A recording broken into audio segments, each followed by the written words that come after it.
Brendan Lawson. Oh, hang on, let me just get rid of this. To the group to present his new book. So Brendan got his PhD from the University of Leeds in 2020 and was actually sitting next to me in the PhD room for a few months, which was nice, and is now teaching at Loughborough. His book is called The Life of a Number, Measurement, Meaning and the Media, and it's just come out with Bristol University Press a few weeks ago, so you can all go and buy it now, please, or order it for your libraries. So Brendan's going to talk for about 15 minutes, then we'll have a sort of small interview format between me and Brendan, and then we'll open up to questions from everyone. So I'll let you go ahead, Brendan. Yes, thank you. And I'd like to add as well, Chris Patterson, who's here as well as my supervisor. So if you see sort of remnants of our conversations in this, then there's probably quite a good reason for that. I'll share my screen. Thanks, Lona, for introducing me, and thanks for the invitation today to speak PSA. I'll just put my presentation there. Can everyone see that okay? Yeah, so as Lona said, I'm presenting today on the life of a number. I'm currently based at Loughborough doing a sort of mixture of university teacher contract and a postdoc on a project that I might discuss about a little bit in the questions. So for me, kind of the contemporary public discourse is dominated by numbers. I'll focus a bit on COVID, but kind of in this so-called post-COVID era, we still have a discourse that is dominated by numbers. We have inflationary figures, we have refugee statistics from Ukraine, we've got the global index of free expression. And it's not to say that this era is necessarily completely distinct from ones that came before it, but that we have a sea of numbers in public discourse that we don't necessarily have a sort of way to critically engage with in a sort of coherent, kind of holistic way. We have elements, I think, of work that does things like statistical rhetoric or parts of critical data studies that engage with different aspects of numbers. But kind of for me, I was like, okay, well, how can I engage with this sea of numbers and actually understand what they mean and start to engage with them on a technical level, but also in relation to kind of public meaning more broadly.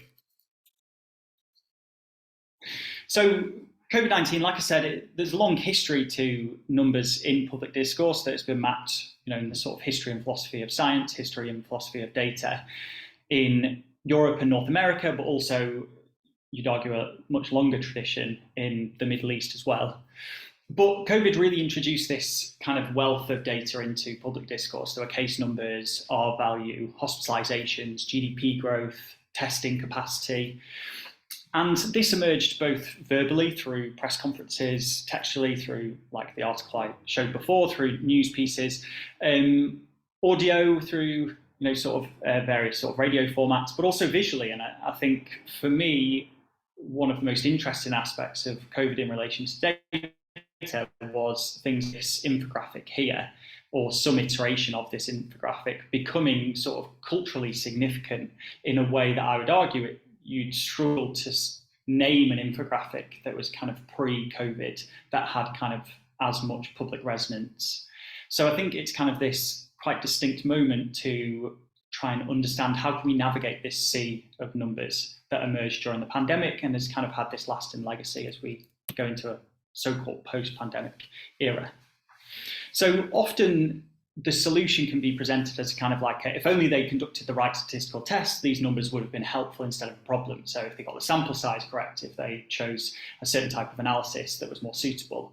But for me, numbers are inherently defined by paradoxes. So it's actually during my PhD coming across work where they talked about numbers in relation to paradoxes that really struck with me. So it's kind of at once scientific and ideological, at once truthful and deceptive, at once emotive and informative. It seems like numbers constantly bounce between kind of polar opposites in particular ways of conceiving or using numbers in communication.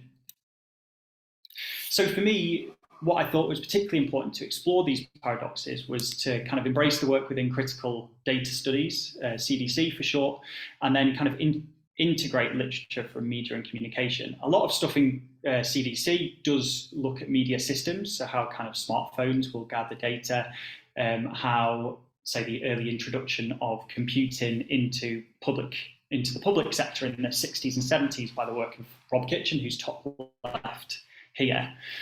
But this kind of focus on communication wasn't really evident in the critical data studies literature. So this materialized into the life of a number approach. And this is kind of an approach that looks to take the theoretical basis of critical discourse studies, marry it with media and communication literature, and then provide a kind of, it's a methodology rooted in that literature to kind of understand how particularly important numbers or numbers that gained a lot of attention, or even some that gained no attention, could be seen as part of some sort of life cycle, right? And it's kind of chaotic. It's not as linear as it might be presented here.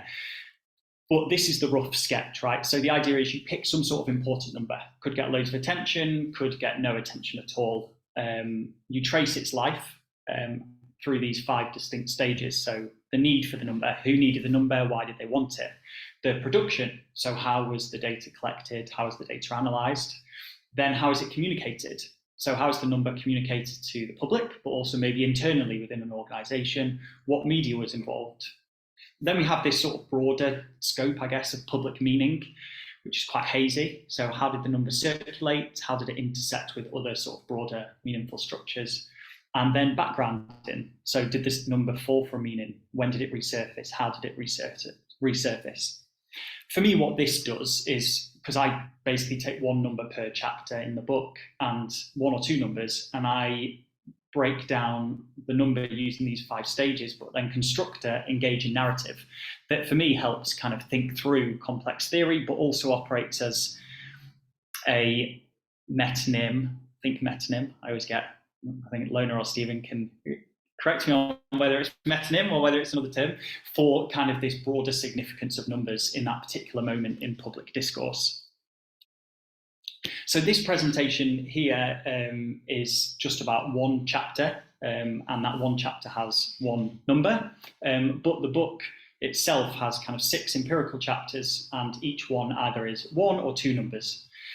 So I can go through a few examples afterwards, but one where there would be 2 numbers is I look at how did the 2 meters and 15 minutes guidelines around distance and time away from an infected person emerge in the scientific literature, and how useful is it, for example.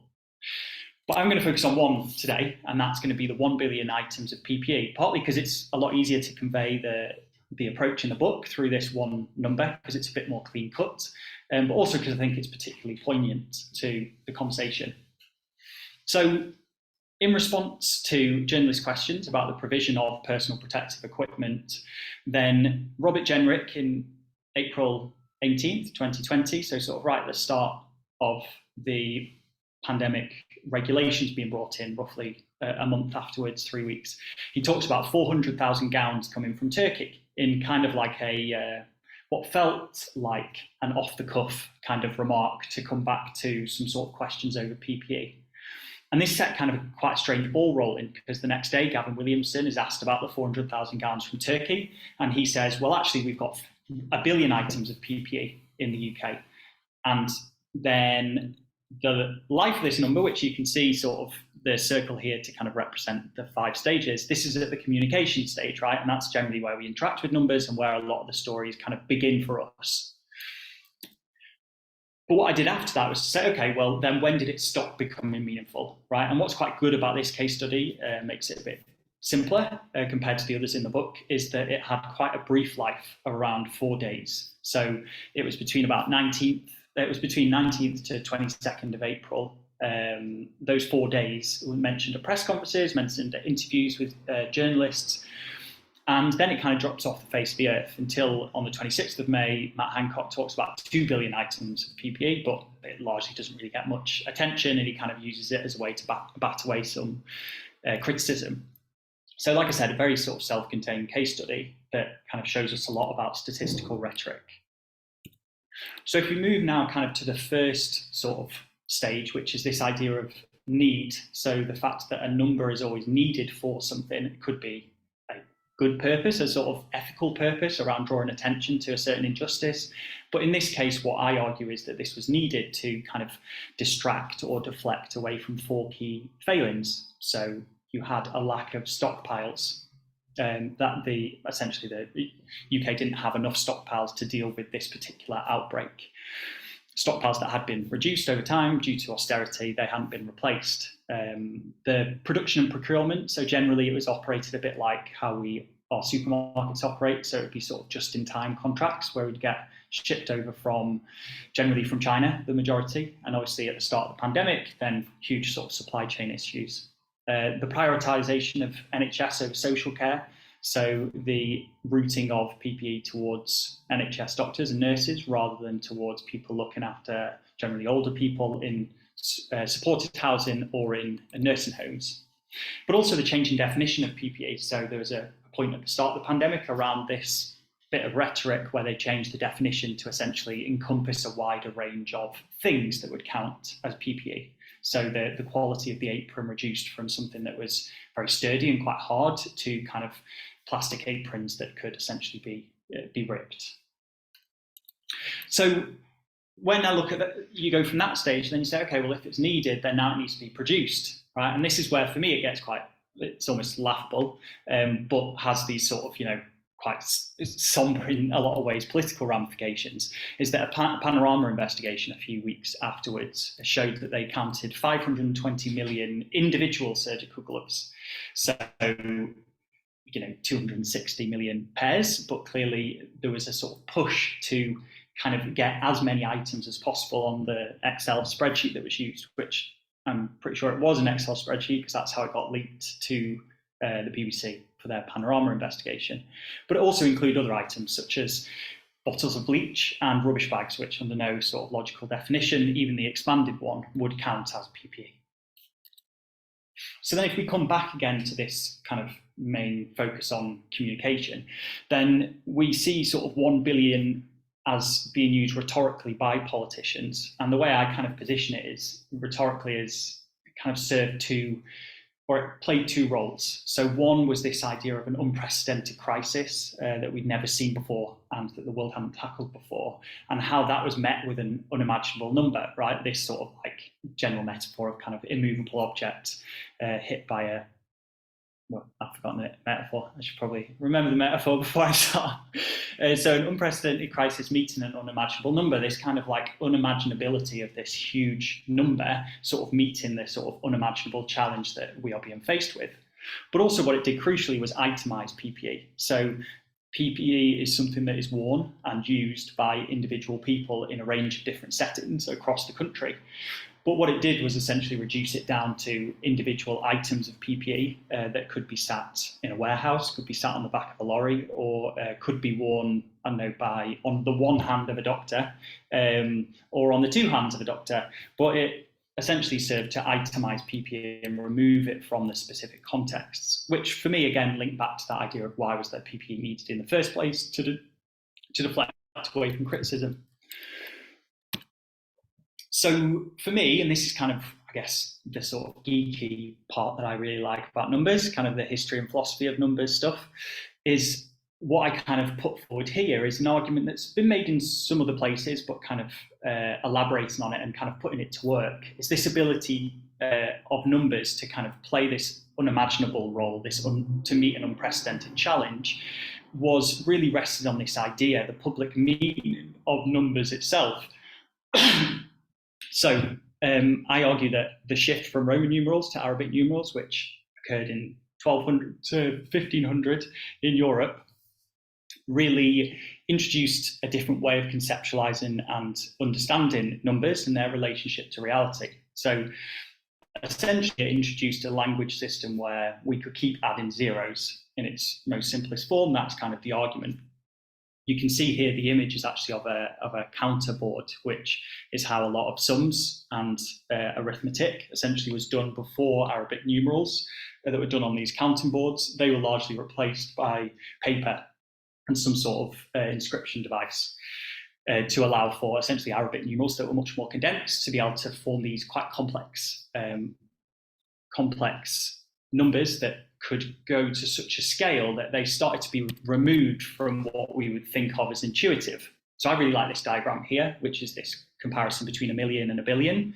Often it can feel like the difference is more like a doubling or maybe even an increase in a factor of 10, but it's an increase in a factor of 1,000. And when you put it on, sort of visualize it like this, then you can really see that scale difference. But it's very difficult for us to understand because the syntax of mathematics is quite alluring and, has unlocked various sort of scientific developments that have emerged from it. But a lot of research basically just says we don't have the capacity necessarily to engage with things at that scale and then retain the individual significance of the things that are being amalgamated. So the number of 150 people, whether it's actually 150 or 450, it's definitely not 1 billion. This is the idea of how many meaningful relationships you can sustain in a particular community. Some facial recognition, not software tests for individual people have shown actually that we're very good at recognizing different faces, and we could pick out on average 5,000 faces. Again, whether it's 5,000 or 10,000, quite different to 1 billion. So what I say is that you really need to kind of see numbers as conveying hugeness, as both mathematical and abstract. So not as this strict notion of mathematical syntax, but a more abstract one as well. And this is actually what sort of ancient civilizations, to use a very broad term, would have certain terms for this. So in Greek, they would have the term, I put it in the book, I can't remember the exact term, but it's linked to the modern word of myriad, which means tens of thousands by tens of thousands, but it essentially means unimaginably large. And I think that's a better way to see these numbers in public rhetoric. So sort of moving on to the final slide here, I'm going to probably talk about this a little bit more, but this life of a number approach for me then kind of constructs this theory and different perspectives on what I call data bounds. And data bounds are kind of this notion that numbers play a huge role in public discourse to make certain things meaningful and interesting, and you can only engage with them through numbers, such as case studies to engage, case numbers to engage with public health during the pandemic. And the conclusion sort of points to basically how these can, 4 different ways they can be put into practice to kind of have this life beyond the book itself and beyond COVID. I might talk a bit more about the theory stuff afterwards, but to kind of put in both the life of a number part and the data bounds part felt a bit too much for 15 minutes. So that's kind of how theory is constructed on top of the empirical sort of approach of the life of a number. And yeah, that's me. Like Lona said, this is out now. You can get 50% off using this code. Give it to your librarian, or if you've got spare cash, then spend 43 quid. But yeah, offer ends on 23rd of May. But if you want to get it afterwards, just let me know and you can extend it, I think. So thank you. That's brilliant. Thank you very much, Brendan. So we've got clapping of hands going on. I think that was a really nice, clear presentation of the book. I enjoyed reading it so much. I think it's very rare to come across a really in-depth qualitative study of the quantitative, and yeah, I really enjoyed it, and in this sense that discovering the process through which numbers are imbued with meaning, but also imbued with ambiguity, I think is really fascinating, and the role that the media plays in that. So I've just got a few questions, and then we can open the floor to others. I was wondering if you could start with reflecting a bit on the concept that you introduced at the end of data bounds and the theoretical position that you associate with that. Yeah, data bounds was I was kind of struggling to think of how you could sort of tie in this notion of public meaning, whether it's sort of initially I was thinking, is it discourse? Is it ideology? I actually spoke to John Corner and sort of got his advice on that, because he would give really good advice around theory when I was doing my PhD, and he was sort of edged me away from certain concepts and towards others. And data bounds kind of operates for me as essentially a space within which data is a meaningful way to interact with a phenomenon or engage with a phenomenon. So during COVID, I would say you have this kind of notion of a data bound of how you engage with COVID is engaging with case numbers, hospitalizations, deaths, and GDP growth, right? And you sort of see, okay, public health metrics, economic metrics, and it becomes a meaningful way to engage with it. Not the only way, but kind of this kind of quantitatively heavy phenomena within public discourse, where kind of if you didn't talk in numbers, you wouldn't really be able to meaningfully engage with that topic, either to do with policy or to do with other aspects. And kind of the conclusion is dedicated to, basically gives like a 4-part toolkit to help scholars put these data bounds into practice.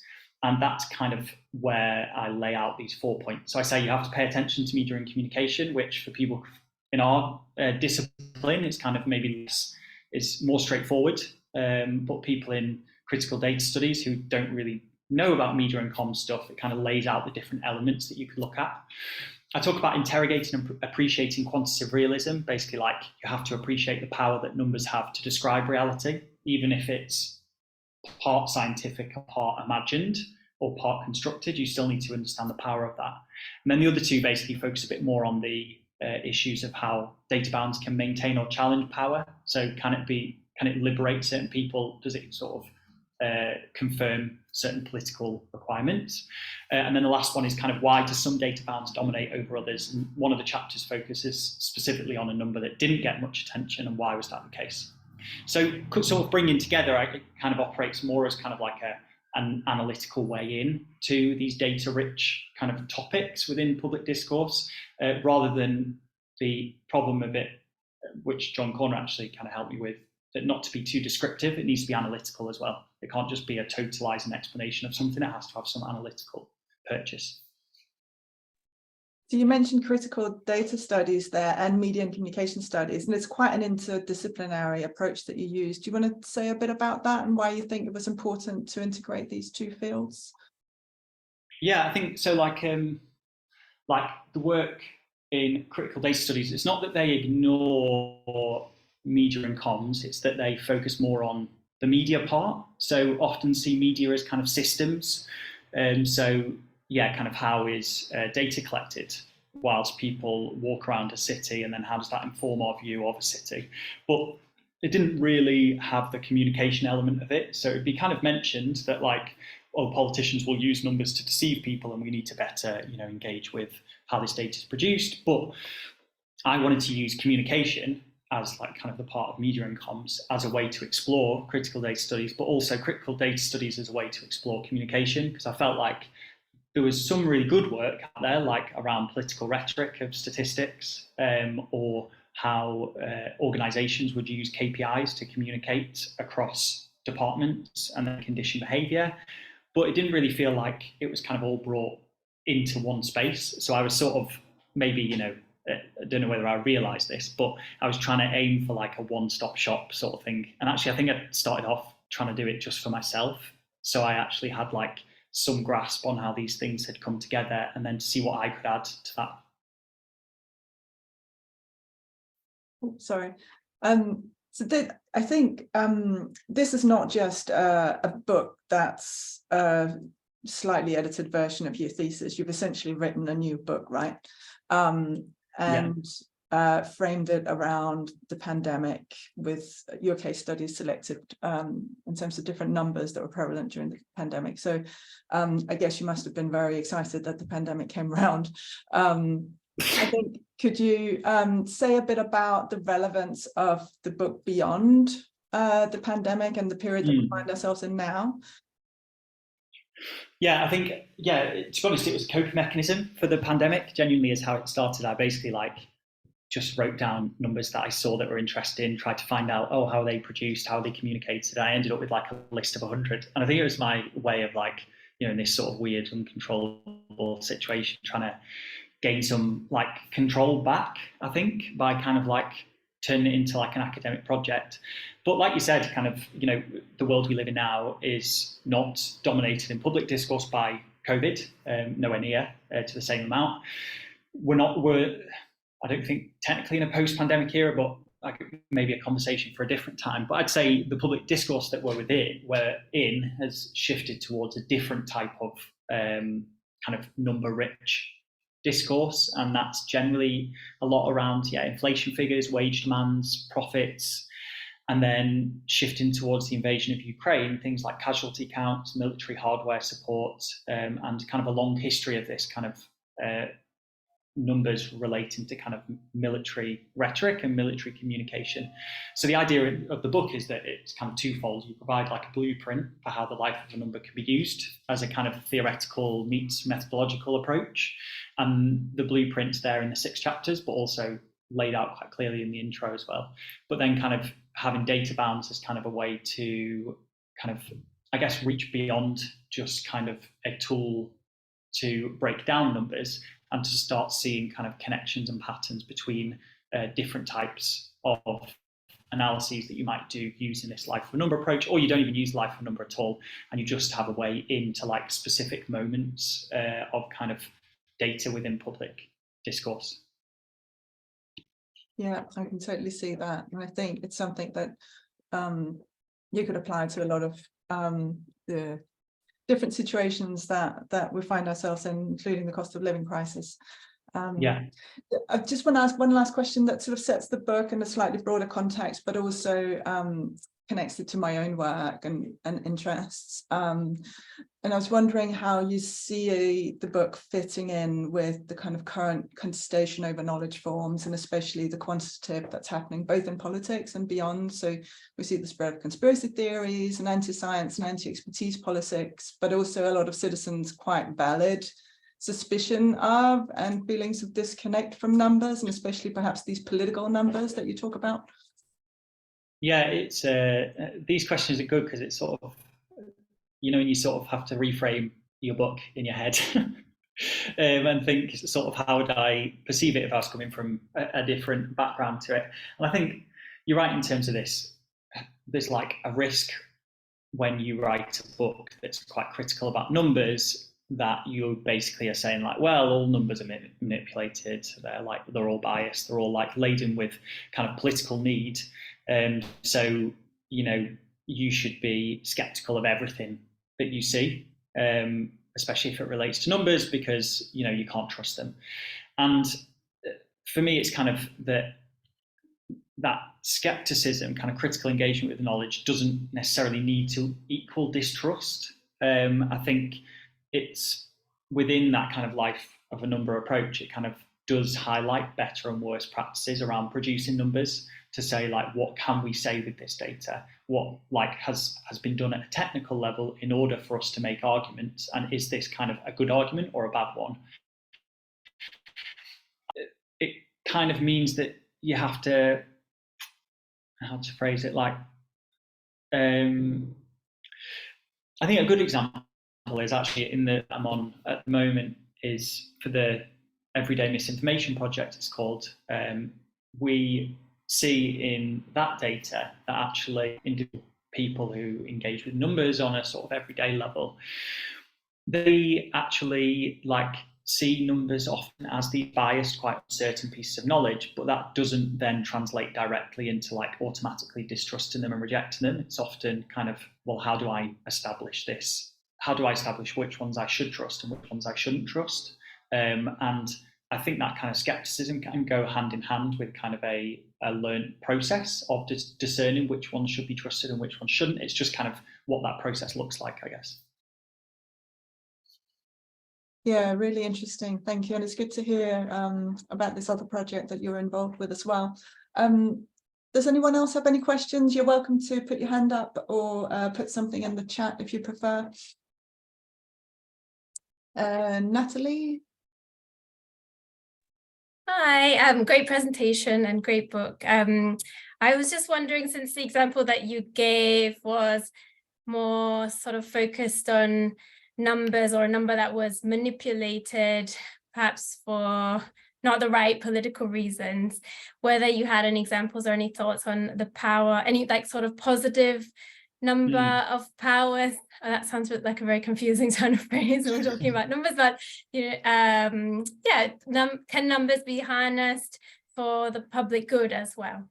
Yeah, so actually one of the chapters basically it looks at independence age and one of their weekly briefings, and it focuses on a projection that they made that was a very crude projection, and Christina Pargle, who made it, was quite honest about its sort of crudeness, but essentially was saying we're going to have 90,000 cases by so-called Freedom Day, and this is going to put an unsustainable amount of pressure on the NHS.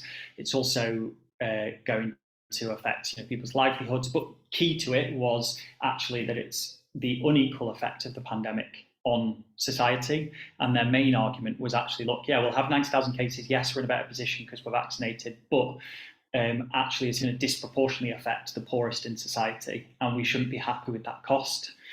So it's interesting because the number itself wasn't as rigorous as a lot of Christina Pargle's other work, and I emailed her about it actually, and she said, well, I didn't say that it was a definite projection. I was like, sorry if I presented it in that way, but it wasn't a particularly robust projection. It got it quickly was found out not to be true. Cases were at 50,000 instead of 90,000, but there was a thrust in there to basically gain attention to the sort of inequality that was running throughout the pandemic, to say, well, actually, we need to deal with how this is going to affect the poorest people, the most disadvantaged people in society. And this number was kind of used as a way to kind of showcase that. So even though it wasn't necessarily very robust, it came from a sort of ethical position around some sort of social justice, or maybe even you could call it data justice, but that might be a bit of a reach. That's really interesting. Thank you. Thanks, and let's have Hyrule, you have a question? Not really. I just wanted to say first hello to. We can't really hear you very well. Can you hear me now? Yeah, if you speak as loudly as you can, please. Sorry, I didn't see you on the call. I would have said you you were my supervisor as well. I only saw Chris Patterson.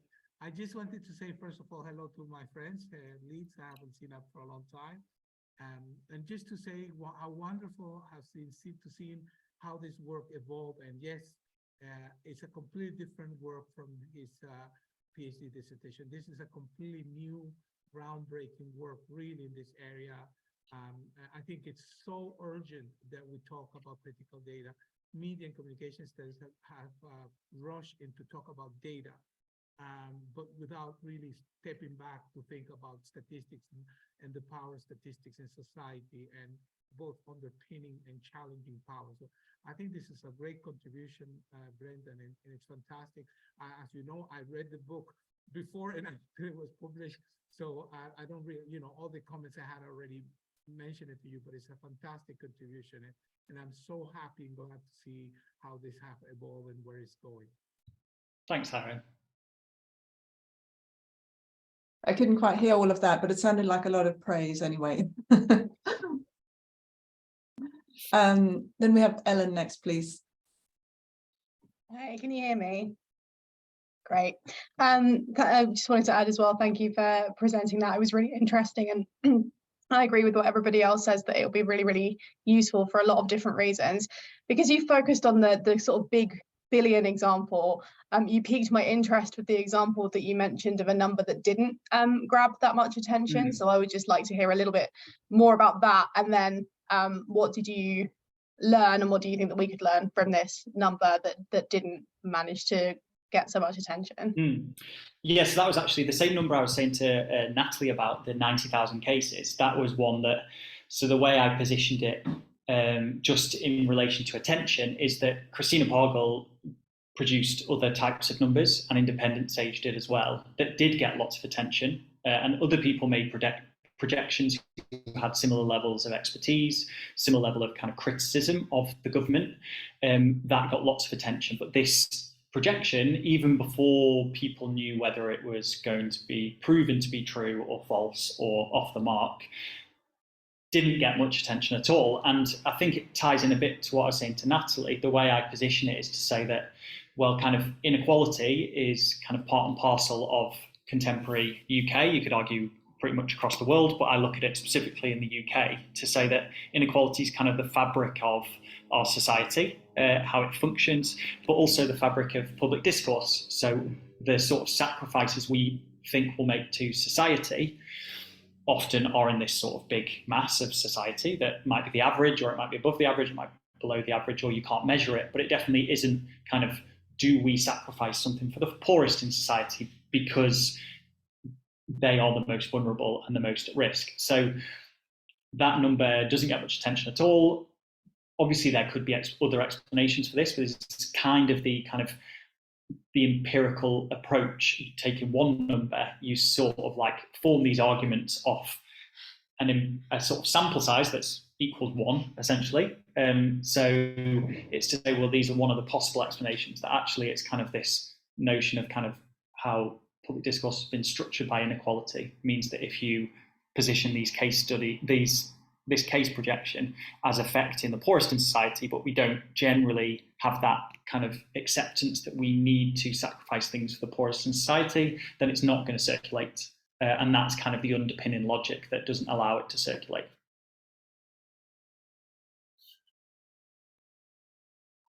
Thank you. Any other questions?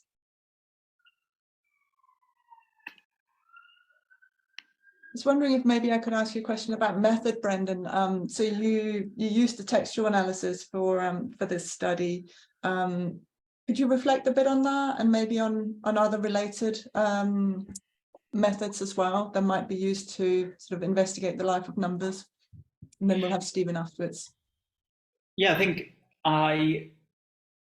the methodological approach here was kind of out of necessity on two fronts, kind of COVID being one big one in terms of empirical research, but also the way that it's quite hard unless you're dealing with very specific numbers and maybe within spheres of expertise for kind of human-centered research to occur around kind of the life of a number. But what I'd be really interested in is expanding that part. So to say, well, what numbers seem to be iconic to, say, members of the public, like that, stick with them. And kind of, I think £350 million spent on the NHS a week if we leave the EU seems to be something that when I bring up this book, people are like, oh, you mean when they said this during Brexit? From both sides, people who voted to leave, people who voted to remain. I'd really like to sort of map that kind of social life of a number, I guess, to give it a term, and maybe that involves looking less at the production side, and maybe that's still a textual focus to look at the production element. Or maybe that involves interviews with people who did produce the number, but kind of focus on that public meaning part and understanding how people remember it, how people reflect on it, how people make decisions in relation to it, but also how it informs things like their trust for the Conservative Party now, or their trust for Boris Johnson, or that set in relation to Rishi Sunak. But I do think there is a power to these kind of particular individual case studies that allow you to sort of reach off and branch off into lots of different areas. So I'd love to do that sort of stuff, and then, you know, maybe some data science stuff, but then I start talking about data science and I say a lot of words that don't actually make sense. So I think that's best left deliberately broad. But yeah. At least to other people. not to me either. So. Great, thank you. And Stephen? Yeah, I agree with others that this is really interesting and promising work. Why?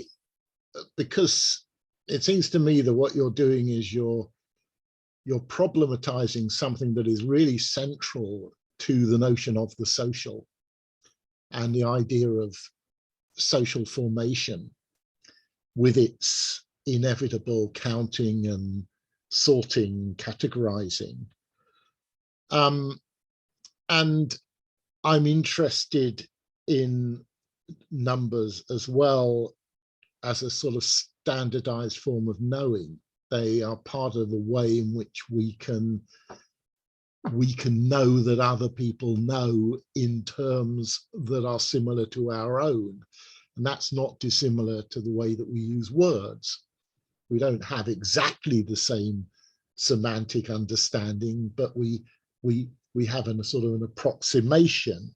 We have a sort of functional equivalence, and numbers are classically functionally equivalent. And I just want to, so I think, you know, this is great. I wish I could do it.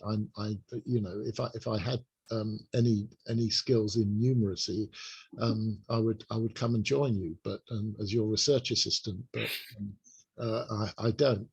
But I found myself during the latter parts of the COVID pandemic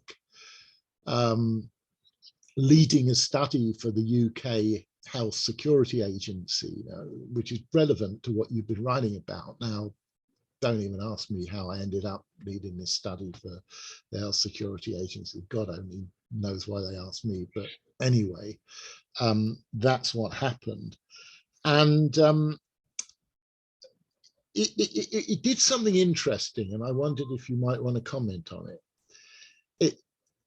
The study was an attempt to try to understand, essentially, which I think basically is what numbers help us to understand, the difference between a lot and a little. So we were saying things like, there are a lot of people who don't want to get vaccinated. And then we're saying, well, actually, there might only be a few people who don't want to get vaccinated.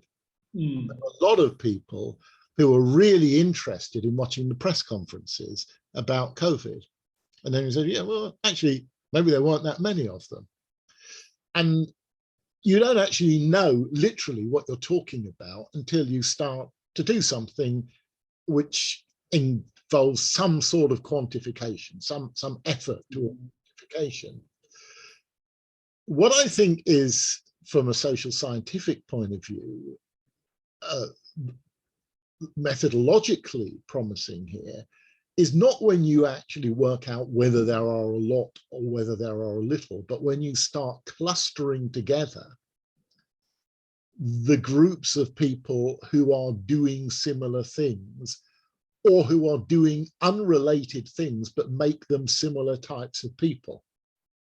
So you get groups of people who all watch a certain channel on television, who all don't end up social distancing, who all end up not believing that the vaccine has been well tested. And then you're asking a different question. You're starting with numbers, but what you're asking on the basis of quantification is, why would those factors within the cluster connect together? What is it that makes this association intellectually explicable? I suspect that that's something that social scientists can do, which mathematicians and pure statisticians and data scientists can't do. Because what they very often find themselves doing is simply engaging in elaborate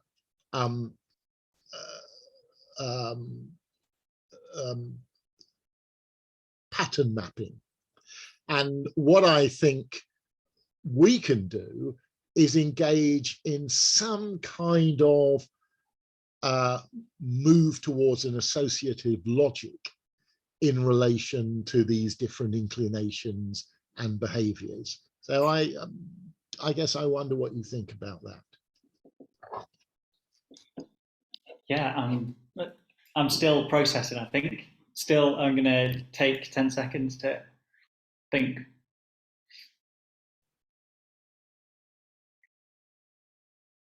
I think to start on your earlier point and then to come to the latter one, so the issue around language, I completely agree with you that, you know, mathematics is a language, right? And whether that's through statistics or whether it's kind of through pure mathematics, then it is a language, but it's one that operates on with some degree of ambiguity, but it operates to be precise, and it operates to try and objectify the world and turn it into these kind of objective units or real quantities that exist as a sort of finite form and distinguishable from each other.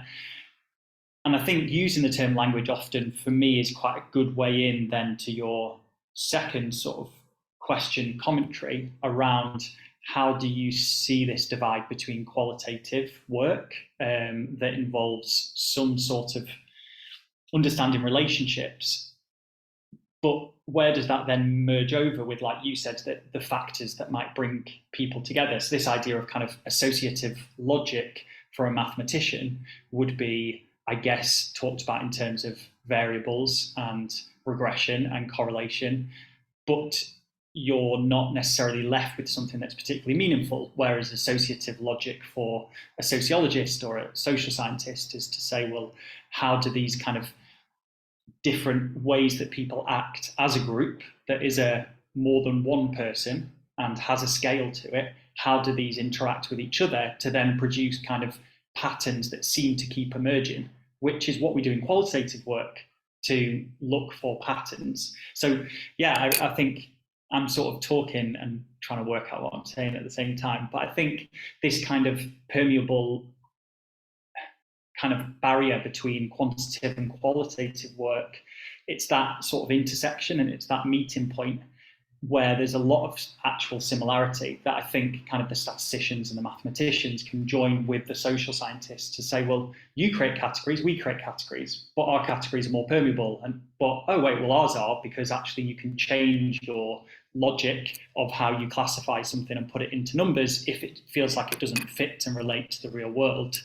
And I think it's kind of that push to kind of not have this real hard divide between the two, which is kind of easier said than done, but I think it's kind of maybe more of a theoretical framing that's needed in order to see where those meet, other than saying, well, quantitative tells us about scale and qualitative tells us about detail. It's not as simple as that. And I think the way you explained it is probably more succinct and to the point. But what I'm saying on the whole is I agree. Can I just come back with one very quick point, please? That was a great answer.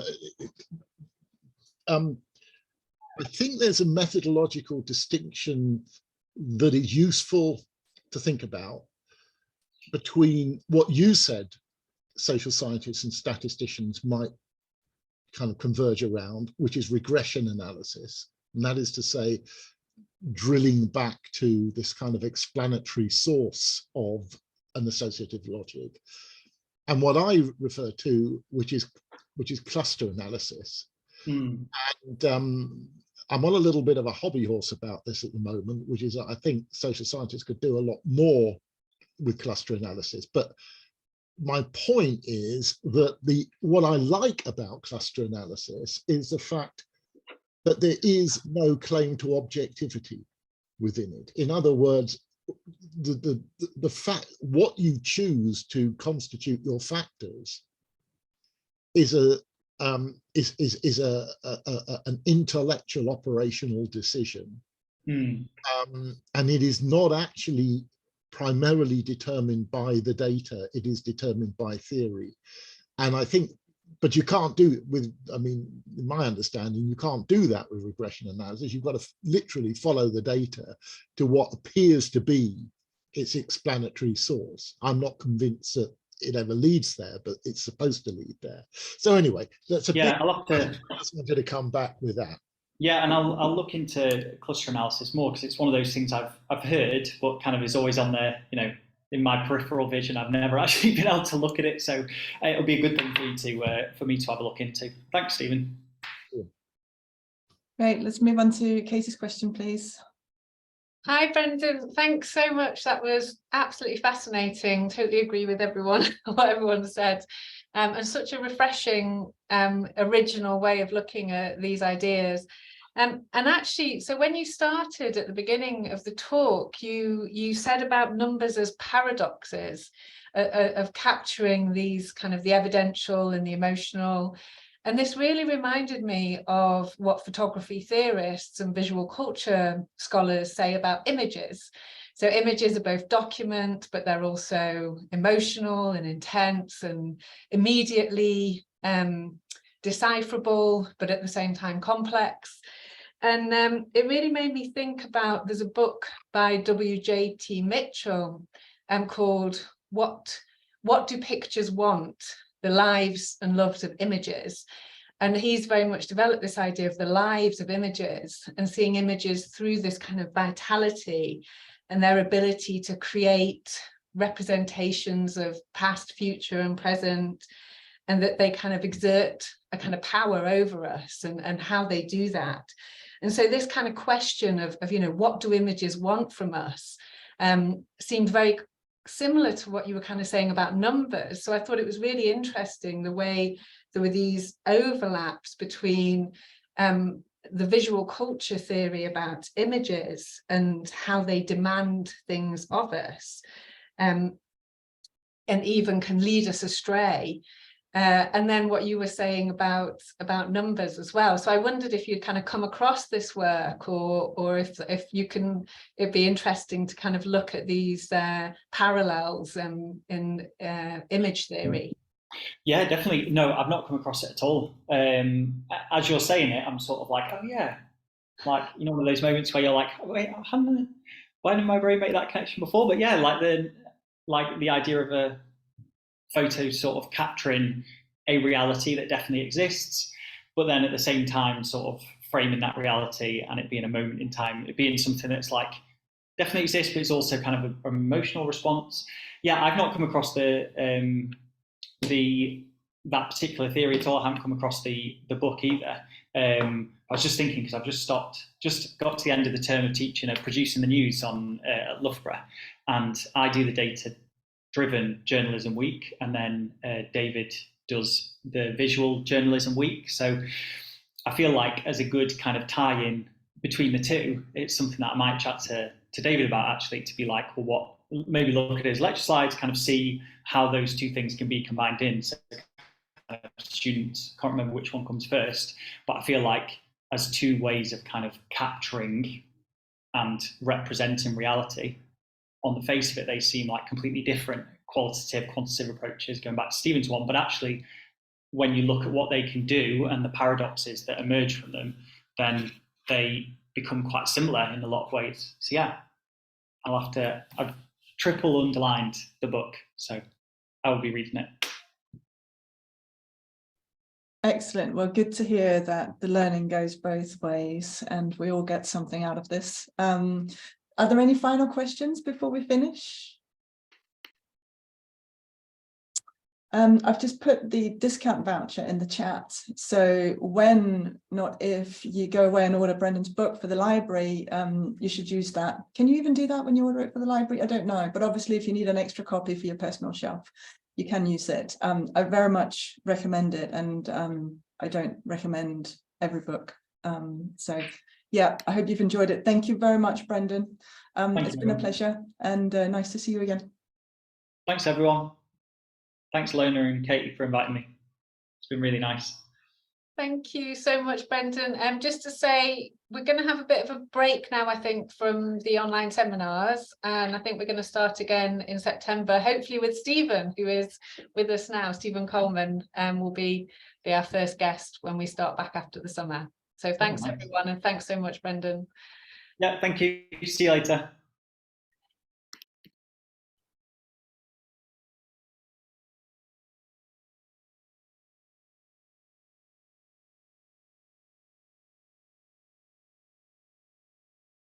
Oh, did Brendan disappear? Oh, hold on. I'll just stop recording.